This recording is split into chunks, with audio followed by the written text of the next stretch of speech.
Hello, everyone, and welcome back to another episode of Worth the Hype, right? WTH. All right, so we're going to take this a little bit backwards, a little bit. I'm not going to say backwards into the past, to talk about a watch that was once extremely coveted for every single watch enthusiast. Perhaps still is. That's the question we're going to answer, right? Which is essentially the Grand Seiko Snowflake. Reference SBGA011 or the latest one, which is SBGA211, right? So for those who are not aware of it, at that point of time when this was first introduced at 2010, it was a really big deal. Extremely innovative from Grand Seiko, which I would also say that is divided between all the watch enthusiasts. That some are in the camp that says that this is extremely innovative, incredibly impressed with the smooth second sweeping, the incredible usage of both mechanical and also electronic, right? To a certain extent. The other half of the camp would be saying that this is not a pure mechanical movement, therefore they're not too impressed with it, and so on. So yeah, that's something we're going to talk about.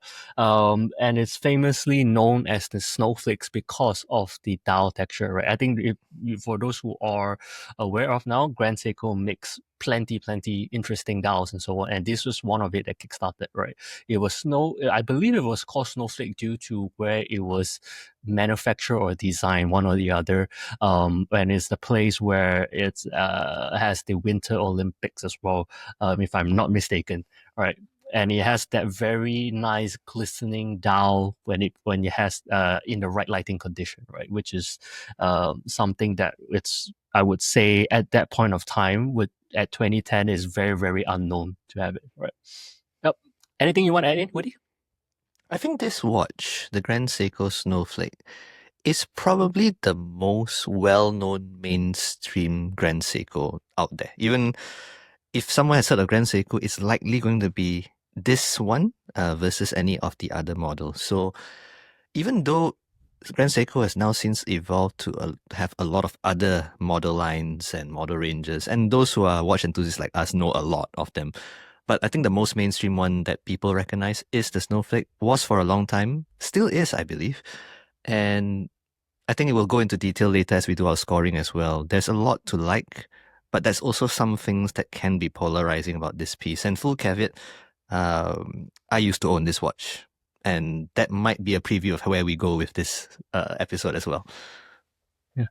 On caveat to that as well, I still have my SBGA011, but I'm in the process of letting go of mine. So yes, there is some form of biasness from both of us, right? But without further ado, I think jumping straight into the scoring, right? So yeah, you know the drill by now. We are 9 episodes in, starting with the very first criteria, which is it worth it at retail? And I have to heavily emphasize this as well, right? We are taking this consideration at this time of date upon filming, right? Which is July 2025, right? We're not talking about when it first launched. So I'm talking about right now at this moment. And at this moment, with to a certain extent, I would say the crazy price that Grand Seiko is demanding for most of the watches right now, it is quite hard to justify the purchase of this. Especially, I would say, to a certain extent as well, the impressiveness of the spring drive is also quite dated, right? As you can see, that's why they have to go to update it to the latest UFA, right? Which is why you are buying something that's really old. But you can also argue that you don't have anything like that, and Grand Seiko is the only one that you are able to get something like a spin drive. But then again, I would say you could probably spend your money elsewhere. And looking at how Grand Seiko does poorly in terms of the price retention area, yeah, it's quite hard for me to recommend it in retail. And especially in retail wise, you do get very little discount in comparison to back then as well, right? So yeah, it is going to be a 0 for me, unfortunately. So I think it's a good way to remind everybody. And I think we spoke of this in a previous episode as well. We do have a bias because we did get into this hobby earlier, right? But in the current watch market, and what Grand Seiko is asking for is 6,900 US dollars. You can turn that to any currency you want. That's a lot of cash to ask for a watch that's now, the model year is approaching 10 years, or 15 years even. If you factor in the only Grand Seiko branding, then one could argue 7 to 8 years. But the watch actually is unchanged. It's the same movement from the time it was double branded, and it's effectively now reaching a nearly 15-year mark. So for 7,000 US dollars nearly, and what you may be able to get, it's very, very hard to justify buying it at retail. I would go on to caveat that even if you're going to buy it at retail, definitely push your ADs for a discount of some sort.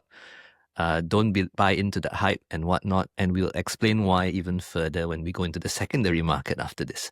But at today's day and age, I kind of miss the days when Grand Seiko was like the enthusiast best kept secret, when you used to be able to get these watches for, I think I remember when I got mine, it was about 4 to 5,000 US dollars. Definitely less than 4,000. Sorry, less than 5,000 in today's market. So that price has gone up a fair bit, and that's not very, very long time ago either. So no, that's a 0 from me as well. And nicely back to you, James. Right. I think for all the queries out there as well, I think we are aware there's not just SBGA011 and 211. There is the Mark 1, Mark 2, different finishing of the movements and everything like that. But yeah, and for just lump it all together in like a general argument, I think we're just putting it to just simplify it, right? So yeah, don't come after us in these details as well, right? We're not going to get into that level of details, right? So yeah, jumping into the next one, is it worth it at the secondary market, right? So I would say secondary market right now is probably hovering around 4, right? I would say there are listings at 5 and so on, but speaking from experience of trying to let go of mine, it's very difficult to find buyers, right? Very, very, very difficult to find buyers at those price points. So you're probably looking at 4 at max, and potentially even lower as well. And obviously, depending which version you get. Obviously, there is also some form of argument for the SBGA011 to potentially be a future collectible, right? Because that is going to be one that is potentially going to be in the history, right? Like if it takes 10, 20 years from now, that would be the vintage for Grand Seiko collectors to get, because that would be the first snowflake with the double logo, with the Seiko on top and Grand Seiko at the bottom, right? So I would say you do have that potential rare collectability for the 011 version. But all in all, if you do not look too far into the future, I would still say that if you really, really, really like it, you really like the history of a snowflake, or you really like that dial, I think you could potentially buy better watches outside. Even from the Grand Seiko line, even with um, the hand wound one, right? The Omni Watari and so on. Those are probably something that you could get in a better fit, all around on paper, better watch as well. But obviously, depending on preference, you may not like that it's not a automatic movement and it's a hand wound. You may not like the color or the texture of that dial, which, yeah, that's very much down to preference. But just looking at it in general on paper, you potentially get a better watch for money in other Grand Seiko models, right? Yeah, so it has to be a 0.5 for me up here, right? If you really, really like the snowflakes, then yes. Which is also why I personally feel that Grand Seiko, if I were Grand Seiko, I would update the Snowflake line a little bit more linear and not just leave it hanging, right? I think Grand Seiko they just keep expanding the collection, and it just gets too big, and then you just sort of trying to dig out reasons on why you should get the Snowflake, right? It's not like let's just take Rolex for example. You see the Explorer line continue to expand, right? And then if you have something else, let's say a GMT, you have a GMT with different colors and stuff. It all exists along the collections with the same latest innovations or latest internals on there, and it doesn't differentiate from one or the other, right? And anyways, in Grand Seiko in this case, I felt that the Snowflake has gotten a little bit neglected by the brand itself, right? One way you could say neglected, and the other way you could say it's left untouched, so it's as pure as possible, right? But ultimately, that's up to preference as well. For me, I wish they would have updated the Snowflake instead of remaining as is, right? So, yep, that would be my argument for this. Over to you, Woody. So on the secondary market, it makes a very different case. Now, this is one of those watches where if you look in the secondary market, there's, as James mentioned, there's value to be found. You're operating at easily 40 to 50% off list, getting a watch. You can actually find listings like that. And at that price, and I'm making reference to a previous episode now as well, all you will get is a Cartier Tank Mas at retail with a quartz movement.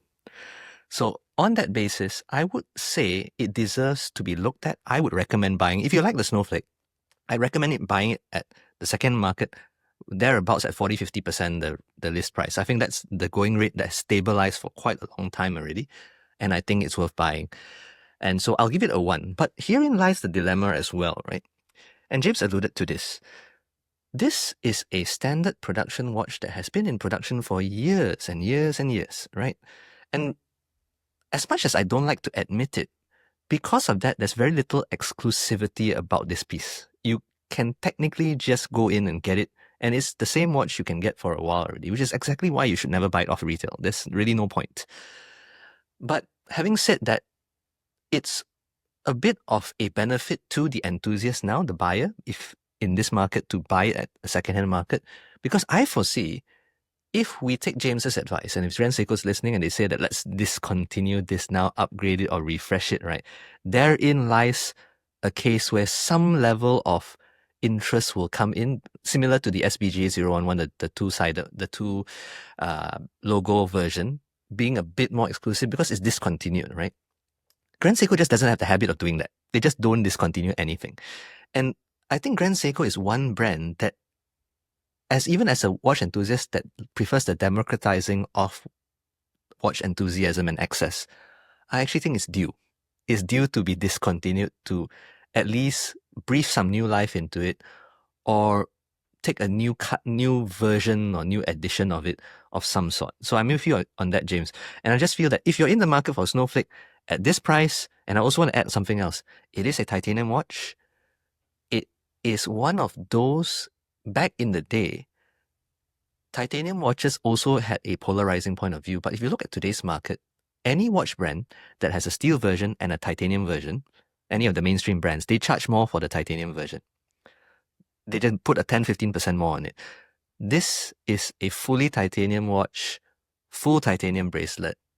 Not even, I think it's a grade, I can't remember the grade number, not the cheaper grade of titanium that easily scratches, this hypoallergenic and whatnot.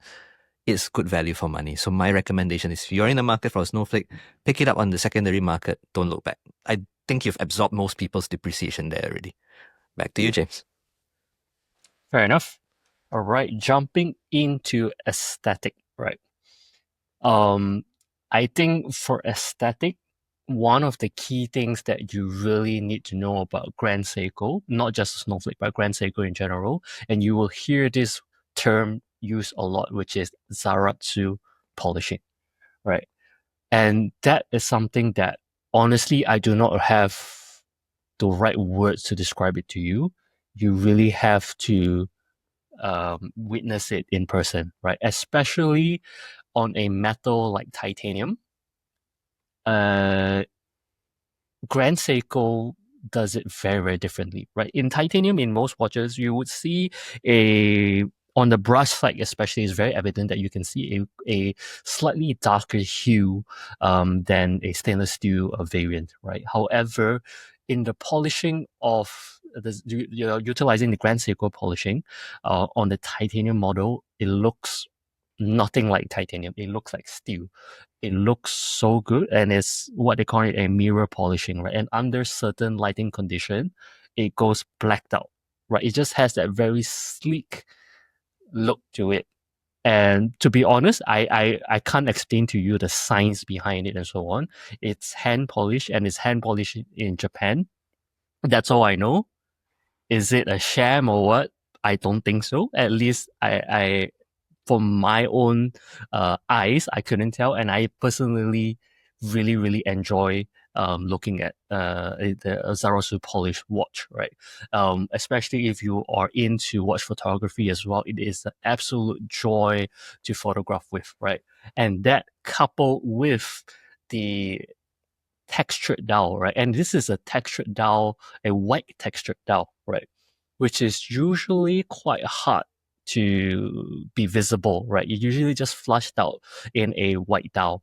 However, in this case, like I said, it just plays with the light so well, and you will not get bored looking at it, right? I think with coupled with everything, with the polishing, with the right texture, the right color as well, and with that whole sweeping seconds, blue second hand, it's just beautiful, right? It just works, right? Um, the in terms of the SBGA011 and 211, most people would argue that the 211 has a little bit more cleaner, balanced look and so on. I think that's ultimately a preference thing as well. But yeah, but overall, I think aesthetic, something that is 15-year-old and stuff, I would say it looks good then, it looks good now, right? So yeah, it is an absolute one for me. Yeah. So I'll attempt to fill up the gaps of where James tried. I know it's hard because even I don't have all the facts, but it's basically a German style polishing, polished to mirror finish. And one thing you need to know is titanium is a harder metal than steel. Steel is actually softer than titanium. So for Grand Seiko to be able to commit this style of polishing to titanium and get a mirror-like finishing, that's amazing. Now, one thing that I want to also highlight about the Snowflake, which is part of the reason why it stayed in the mainstream knowledge of Grand Seiko till today. It's one of the few models that completely epitomizes its name. Now, when you think of a snowflake, you think of something white, right? It's a white dial. And when you look closer at the snowflake itself, and I'm not even talking about watch, you will see detail. You will see detail on this watch as well. And on top of that, a snowflake gives a feeling of a very light watch, right? A light object, right? As light as a snowflake. This watch, because it's made out of titanium, it is light as well. So it's almost a poetic execution of a watch. And I've got my biases as well. The polishing of the case is amazing. The blue heated hands, they're not painted, they're actually heated up as well. Even the hands themselves are mirror finish. So if you look very closely, it's actually very, very well done there as well. The markers as well. So as macro photographers, both of us there's a lot of joy we get out of it whenever we photograph something like this from Grand Seiko. So the bias is there. But I will caveat that there are some people out there who don't like that power reserve at the front. Some feel it throws off the balance of the watch. I don't belong in that camp. So for me, it's a nice thing. It's a bit different. It's actually a very practical complication for all things considered. Some argue that you only need it for a manual wine watch. I actually think it's even better for automatic watch, so you don't need to be thinking about will it run still before I pick it up, sort of thing. And for me, it's an easy one. So aesthetically, it's one of the few watches in my experience that in the name, the way it's described, it just comes together so well. And there's so much detail to be enjoyed. Back to you, James. All right. Yep. So the next thing it's going to be on the horological feature, right? Put it this way, right? It's not often that you can say that they are the only brand who does it, right?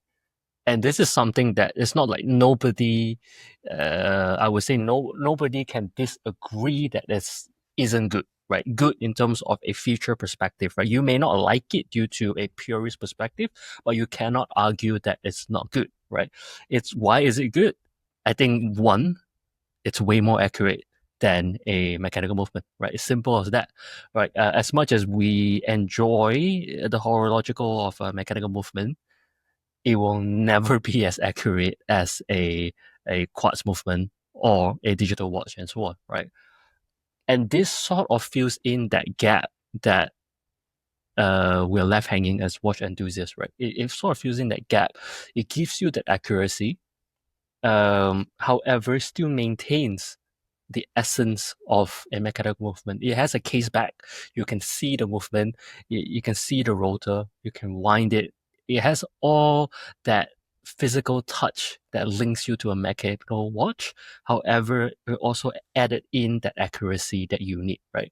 And with the latest UFA, that takes it up another level, right? So in this particular aspect, I really can't fault it, right? It's the one that really innovates, and not often we can use the word innovate these days in the watchmaking industry, right? It's innovate in terms of designs and so on, yes, perhaps, but in terms of proper watch movement, this is one of the few that, and bear in mind that this is about 15-year-old already, right? So yeah, it's still impressive to this day. So that's a pure one for me. Yeah, over to you, Woody. So I think here is where I'll point out a very interesting bit of trivia, which watch enthusiasts all know, but maybe to others who are just getting to the hobby, you may not know. Very simple way to think about this. A quartz watch ticks, so every second you see a tick. Little do people know that almost all mechanical watches also tick. It's just that it ticks really fast to the point where it looks like a sweep. Now, the Grand Seiko Snowflake and the spring drive movement is one of the rare movements that is a proper glide. So if you ever use your iPhone, you run it on slow motion, you record it, you don't ever see any stutter. It's a smooth glide of a movement, right? And there's a visceral part of enjoying watches that the spring drive movement is able to bring. Yes, it's polarizing. It's a bit like, I think the best analog I can give to this is people arguing for the motor car versus electric car and the hybrid in between, right? This is arguably the watch world's best attempt at an execution of a hybrid that's done as well as anyone can. And it's the one brand that's been able to do it really well. So to be able to think up something like that, and if you flip the watch behind, you will actually it will appear completely to you like a mechanical watch as well. There is a rotor, there are gears everywhere. Is some hidden circuitry in there, and I won't go into the technical details. The only other thing you'll notice is moving in one direction because there's something, the part of the movement is breaking it based on the electronic circuit to make sure it's keeping time as accurately as possible. All completely in-house design, in-house movement and whatnot. It is innovation you don't really find in even mainstream brands. Mainstream brands are guilty of calling something in-house where they've repurposed existing movements, made it be more beautiful and whatnot. But there's been very little innovation in movements. So it's an easy one.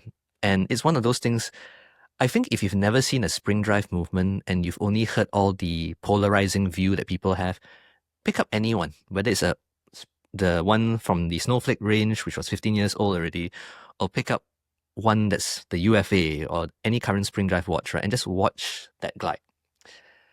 Rest assured, once you see it and you go back to even your Rolex, you go back to your Omega and whatnot, you may not be able to unsee that your watch is actually not gliding the way or sweeping the way you thought it was.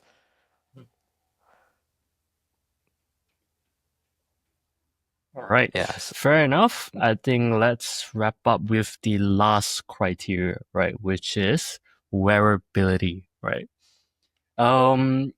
Unfortunately, for a long time, even as a fan of the brand, one thing that they have very clearly failed to do, which is micro adjustment, right? It only existed perhaps only like 1-2 years ago. Prior to that, it doesn't really exist in Grand Seiko. Like zero form of micro adjustment. They give you two half links. That's about it, and If it fits your wrist, great. If it doesn't, it's a little bit tough. Which is why in most watch enthusiasts Instagram, you would see the Grand Seikos being worn on a leather strap instead of the particle steel bracelet, which is a little bit sad because the entire thing is titanium, right? Um, and on top of it, it is a white dial watch, a 42 mm. Is it 42, 41? 41. 40, 41, yeah, sorry. 41 mm. It wears quite big.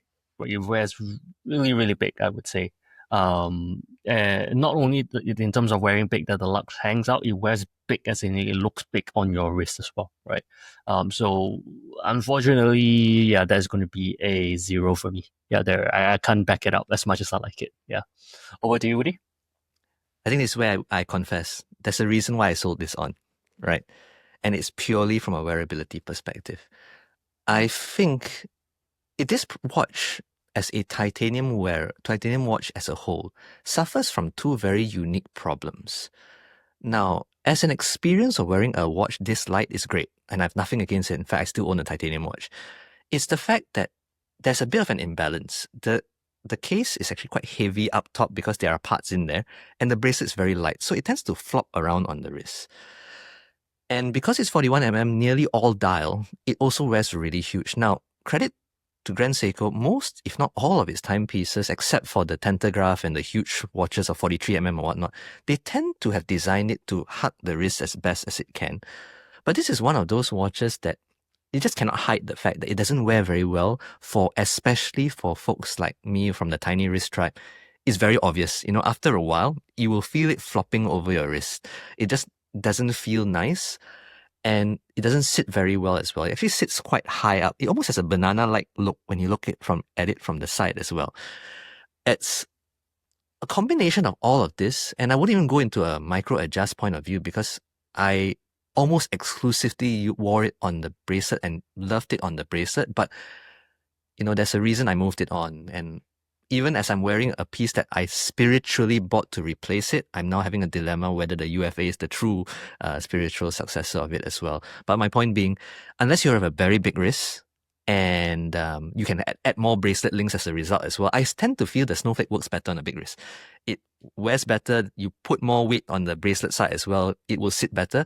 For those on a smaller wrist, just stay away is my recommendation. It's a wonderful object to admire off the wrist, just not as great an experience on the wrist. So it's an easy 0 for this particular criteria. Back to you, James. All right, that really wraps up the entire score. So if you sum it all together, you would get a 2.5 from me and a 3 from Woody, which brings it to a grand total of 5.5 out of 10, right? It's not perfect, but still very much deserve a spot for those who are interested in it, right?